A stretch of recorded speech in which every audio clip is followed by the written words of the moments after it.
Yesu alitupenda sisi pamoja na madhaifu yetu, pamoja na dhambi zetu, pamoja na uchafu wetu, pamoja na mataputapu yetu, akatukumbatia. Amen. Alipotukumbatia akuangalia uchafu tuliofanya, akaamua tupende hivyo hivyo. Amen. Na ndivyo hivyo na sisi anatupa amri kwamba mpendane. Amen. Bwana Yesu asifiwe sana. Amen. Ndio maana tabia ya mtu isikufanye umchukie. Amen. Mfanye umpende ili abadilike. Bwana asifiwe. Amina. Si kama mnanielewa? Amina. Hapa ndio tumeingia kwenye kini cha somo lenyewe. Amen. Bwana asifiwe sana. Amen. Yesu anasema amri mpya ninawapa, mpendane kama vile nilivyowapenda mimi.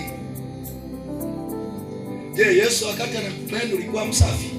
Hapana. Ulikuwa mtakatifu? Hapana. Ulikuwa una dosari lolote? Alikupenda pamoja na dhambi. Amen. Ndio maana Biblia inasema upendo usitiri wingi wa nini? Wa dhambi. Hata mtu angekosea, jambo la kwanza tujifunze kusameheana. Amen. Unapoishi mwenzangu amenikosea, upendo sio kumsema kwa wengine. Upendo ni kumwombea na kukaa naye chini ili Mungu ambadilishe. Amen. Bwana Yesu asifiwe sana. Amina. Nakuta mtu anasema mchungaji amenikwaza hata kanisani sirudi kwenu.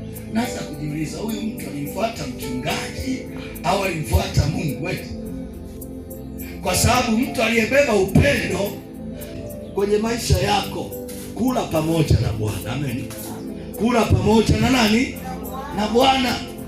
Wengine wenzako wajanja wanaenda kwa waganga. Andika hata hiyo kwamba nikipata nile na Bwana. Bwana asifiwe sana. Maana si narejea kusoma nikipata nile na nani? Na Bwana.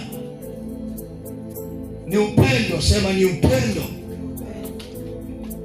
Kwa hiyo upendo unatubidisha tufanye zaidi ya vile ambavyo hatukuweza. Ndio maana kwenye maisha yako na kwenye moyo wako vunja kapu unalotunzia makwazo. Amen. Amen. Kuna watu wana vikapu vikubwa, yaani akianza kukusanya wengine hata vya mwaka juzi, miaka 10 iliyopita amehifadhi kwenye kapu. Amen. Amen. Akigusa tu kidogo anaenda kuchukua kitu kwenye kapu lake. Amen. Kumbuka mwaka fulani ulinikosea hiki, hata leo narudia kile kile. Amen. Ukisamehe tunasahau. Amen. Bwana Yesu asifiwe sana. Amen. Watu wana makapu, wengine wana mikoba. Amen. Wengine wamechimba shimo kabisa, amemimina kabisa, akikwaa anaenda kuchungulia.